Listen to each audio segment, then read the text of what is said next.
A Bacia do Guaíba é muito mais que esta imensidão de água. Nós estamos falando de uma bacia que pega metade do estado do Rio Grande do Sul. Todo este volume de água, que envolve também rios importantes como Jacuí, Gravataí, Sinos, Caí e outros, forma um sistema vital para centenas de cidades e para a produção agrícola e industrial. São 140 mil quilômetros quadrados, desde o estuário do Guaíba até a saída para o mar pela Lagoa dos Patos, em Rio Grande.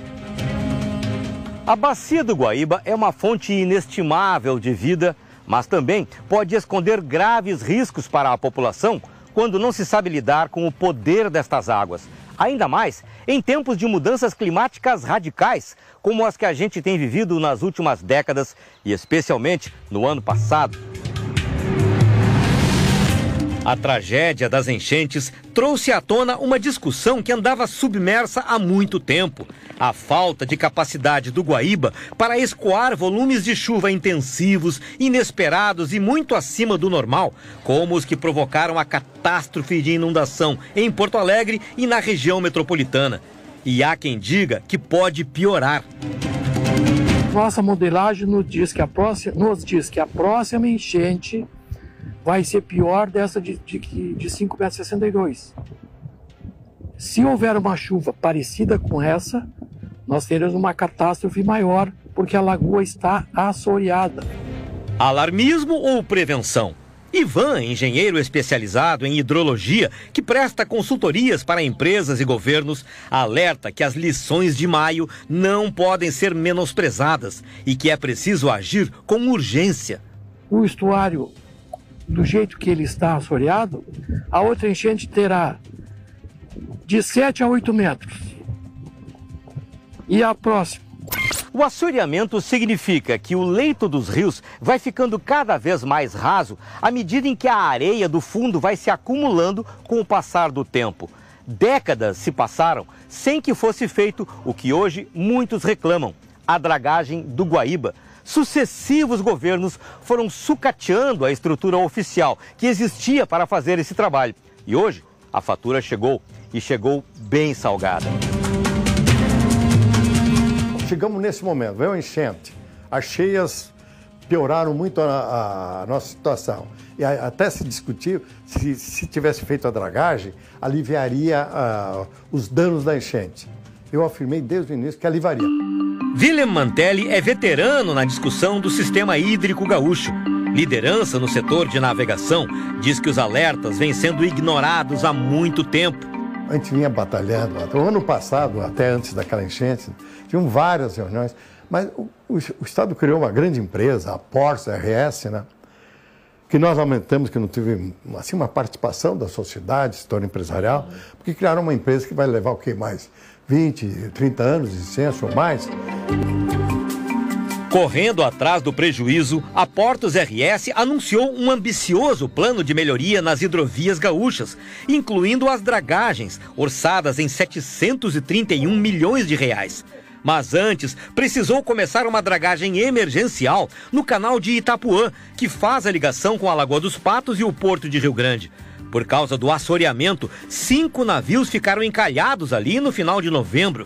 E o fluxo de grandes embarcações ainda está limitado. Nós vamos realizar uma grande licitação, e aí não de forma emergencial, para que nós possamos fazer a dragagem de toda a hidrovia, como há muitos e muitos anos não se via.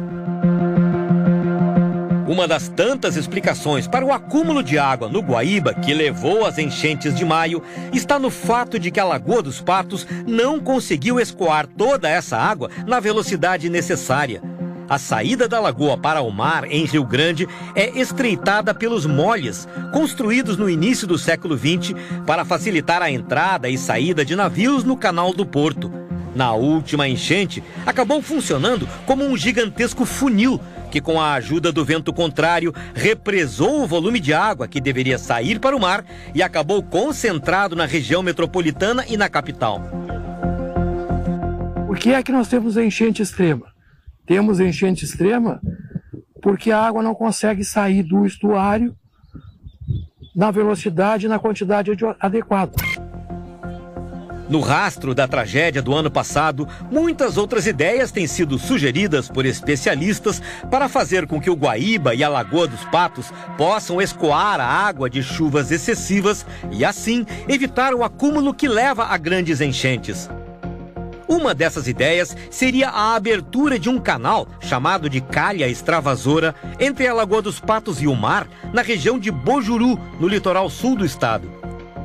A abertura deste canal funcionaria, falando a grosso modo, como se fosse o ladrão da caixa d'água, ou seja, aquele caninho que permite que a água em excesso dentro da caixa seja retirada antes que chegue ao ponto de transbordamento. No caso da abertura deste canal, a água acumulada na Lagoa dos Patos, vinda da bacia do Guaíba, depois de chuvas muito intensas, seria escoada direto para o mar, bem antes de Rio Grande. Isso, em tese, de acordo com os autores do projeto, impediria o acúmulo de água que poderia levar a grandes enchentes na capital e na região metropolitana. Esta ideia foi aplicada na prática em Barra de Ibiraquera, no litoral paulista, em 2019. Retroescavadeiras abriram um pequeno canal em direção ao mar. A vala foi aumentando com a força da água até se transformar num canal de escoamento, fazendo com que o volume de água que se acumularia em áreas urbanas fosse despejado no oceano. No caso gaúcho, a obra seria bem maior. O canal teria cerca de 5 quilômetros de extensão e 3,5 quilômetros de largura, com 4 metros de profundidade em média. O impacto envolveria uma área de 130 quilômetros quadrados.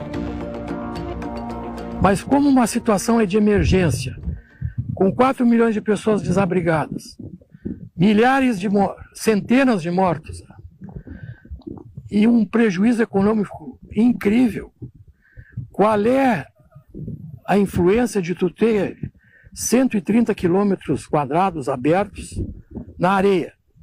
Porque essa área continua sendo plantada, ela continua alagando para plantar arroz, ela só vai funcionar quando tivermos uma previsão de uma catástrofe acontecendo. A discussão envolvendo as dragagens acabou reavivando um outro debate que andava meio esquecido: a extração de areia no leito dos rios. É um processo que faz parte da dragagem, só que essa areia tem que ser retirada do fundo para abastecer segmentos como a construção civil. Mas no caso do Guaíba não é possível, porque essa extração está proibida pelo judiciário há pelo menos 20 anos. A polêmica começou no final dos anos 90. Denúncias de ambientalistas e flagrantes de extração irregular no delta do rio Jacuí levaram o Ministério Público a expulsar várias empresas de exploração de areia, não só naquela região, mas também no Guaíba. Desde então, só algumas poucas se adaptaram às exigências legais e permaneceram atuando apenas no Jacuí. Ilgo era minerador de areia em situação regular no Guaíba. Segundo ele, a proibição sobrecarregou o delta do Jacuí, que passou a ser explorado por um grupo restrito de empresas. Existe um impacto ambiental, uma consequência ambiental no rio Jacuí extremamente séria que talvez vai levar séculos para se recuperar. A exploração da areia tem 2 segmentos: as mineradoras, que fazem a extração a partir de uma autorização federal para áreas específicas, e os depósitos de areia, que compram o material e revendem para a construção civil. Hoje o monopólio não existe, mas é que são poucas mineradoras, entendeu? Já no interior, cada um é o seu próprio minerador, o depósito e minerador se confunde. Aqui na Grande Porto Alegre não, nós somos aqui um depósito, nós estamos numa área de um depósito, ele é obrigado a fazer extração numa mineradora. Monopólio de uma só, não, tem várias mineradoras hoje. Tem grandes, tem pequenas, isso que é normal nisso aí. Tanto os que atuam na área de navegação, quanto os que exploram a mineração de areia, argumentam que a extração no leito do Guaíba, se fosse permitida juntamente com os trabalhos de dragagem, ajudaria a manter a profundidade do canal, impedindo o acúmulo de areia no fundo. Só que, como a extração está proibida pela justiça, a dragagem apenas joga a areia para o lado. Queria deixar aqueles cúmulos de areia, aquelas ilhas de areia, sem retirar. Sabe o que vai acontecer? Ação do vento e da água vai acabar levando essa areia, vai aterrar os nossos canais. A retirada da areia do Guaíba é extremamente importante, salutar para um todo da coisa. pelo seguinte, se você vai botar as dragas a fazer dragagem de canal, para onde você vai jogar essa areia? Pro lado. E ela volta toda de novo para dentro do leito do canal. O surgimento desta enorme ilha de areia no Guaíba reforça esse alerta e é um dos sinais mais evidentes das mudanças no estuário. O assunto dragagens virou até denúncia no Congresso Nacional, onde gaúchos como a vereadora Fernanda Bart fizeram apelos em comissões especiais. As soluções estão todas aí, mas a gente precisa de boa vontade e de um pacto no Rio Grande do Sul, onde a gente tenha a retirada dos empecilhos legais e burocráticos. Amanhã, na segunda parte desta reportagem especial, você vai ver as reações às decisões judiciais nos processos de dragagem e os alertas do clima, com projeções sombrias dos cientistas sobre os riscos de novas enchentes devastadoras no Rio Grande do Sul.